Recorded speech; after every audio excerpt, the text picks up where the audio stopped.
हृदय केंद्र, हृदय की विशालता जहाँ करुणा दया समर्पण और जागृत करे इस चक्र को, विकार दोष कर दो अर्पण।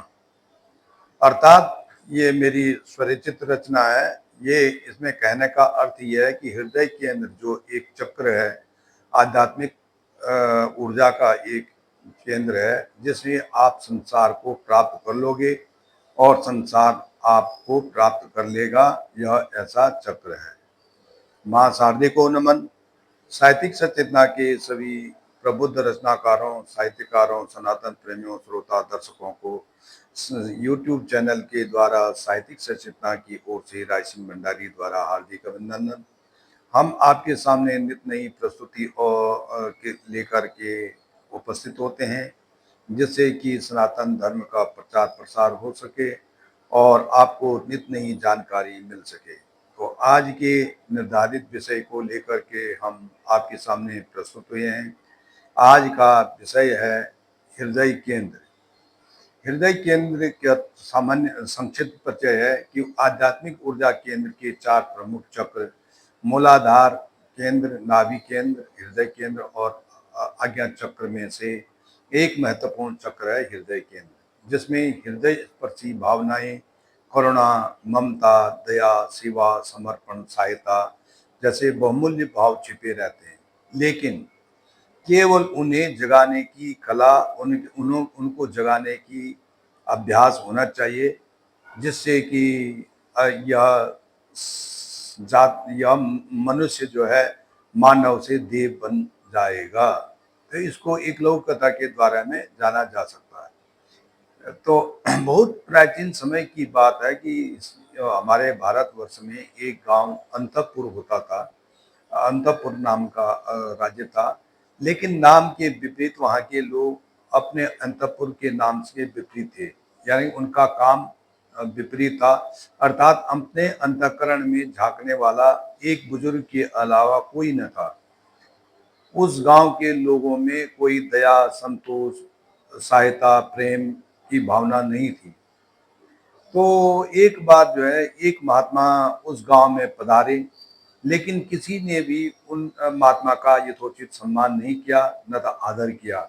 मात्र वो श्यामलाल जो बुजुर्ग थे, वो महात्मा श्यामलाल के घर पहुंचे। तो श्यामलाल ने यथोचित संस्कार सम्मान दिया और भोजन करने के उपरांत जो है ग्रामीणों के आचार और व्यवहार के दुखित होकर के उन्हें सन्मार्ग पर लाने के लिए महात्मा से उपाय पूछा। तो महात्मा ने बताया कि इस गांव के पूर्वी छोर पे जो बरगद का पेड़ है ना, उसके चारों ओर एक चबूतरा बनाओ और ग्रामीणों को बोलो कि यह चबूतरा हृदय केंद्र है। जो भी यहाँ शांति से बैठकर ध्यान करेगा, उसे अपने अंदर की शक्ति मालूम हो जाएंगी और वह जो है इसका हृदय परिवर्तित हो जाएगा। श्यामलाल ने महात्मा के जाने के बाद उनके कहने के अनुसार बरगद के चारों ओर चबूतरा बनाया और स्वयं वहां बैठकर ध्यान करने लगे। उनको देखकर कई लोग पूछने लगे, हंसकर कहने लगे, क्या कर रहे हो? तो श्यामलाल ने प्रत्येक को बताते थे कि यह चबूतरे में असीम शक्ति है। जो भी इस चबूतरे में ध्यान लगाकर बैठेगा, उसे असीम शक्ति का ज्ञान होगा। और आरंभ में लोगों ने श्यामलाल का मजाक उड़ाया, कोई भी तैयार नहीं हुआ। लेकिन श्यामलाल जो निरंतर उस चबूतरे में बैठकर ध्यान में लीन होते थे, जिससे कि उन्हें वास्तव में उन अपने अंदर करुणा, दया, प्रेम की भावना उमड़ आई। तो एक बार गांव में भयंकर महामारी फैल गई, चारों ओर त्राही त्राही होने लगी।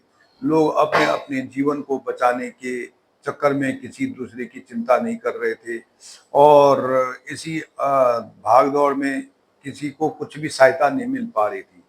एक अकेले श्यामलाल सभी को उचित दवा, उचित सेवा, उचित सहायता कर रहे थे। उनने उन और दिन भर रात भर जो है उन रोगियों की सेवा में अपना पूरा जीवन लगा दिया। तो उनके इस भगीरथ प्रयास से गांव धीरे धीरे रोग मुक्त होने लगा। फिर सारे लोग, गांव वालों ने विचार किया कि केवल अकेले श्यामलाल जो पूरे गांव की सेवा कर रहे थे और सबको खाना दबा रहे थे, ये ऐसा कैसे क्या उनके अंदर ऐसी शक्ति थी। तो एक दिन सभी श्यामलाल जी के पास गए तो पूछा कि आपके अंदर क्या ये सभी भावनाएं कैसी आई। तो उन्होंने कि आप सभी की चिंता कर रहे थे। तो श्यामलाल ने बताया कि वह उसी चबूतरे का चमत्कार है। मैं रोज का ध्यान में बैठ करके उसके अंदर की शक्तियों को उजागर करता हूँ, अब उस जिससे मेरे अंदर दया, प्रेम, करुणा, सहायता, समर्पण भावना आती हैं। बल्कि मेरे हृदय से नकारात्मक भावनाएं जैसे घृणा, द्वेष, स्वार्थ, लोभ आदि का नाश होने लगता है।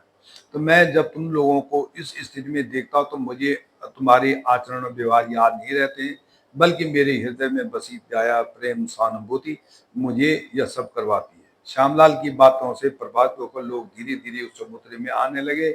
श्यामलाल के बताए अनुसार योगाभ्यास करने लगे, लेकिन धीरे धीरे उनको भी महसूस होने लगा और सकारात्मक भावनाएं जग गई। कुछ समय बाद जब महात्मा आए तो महात्मा ने देखा कि यह गांव स्वर्ग बन गया। तो उन्होंने पूरे ग्रामीणों को आशीर्वाद दिया और श्यामलाल को धन्यवाद दिया कि लेकिन श्यामलाल ने इसे महात्मा का प्रसाद ही समझ करके और ये कहा कि पहले मैं ही स्वाद लेता था इस प्रसाद का, अब सारे गांव वाले लेते हैं। धन्यवाद। राय सिंह भंडारी, गुड़गांव।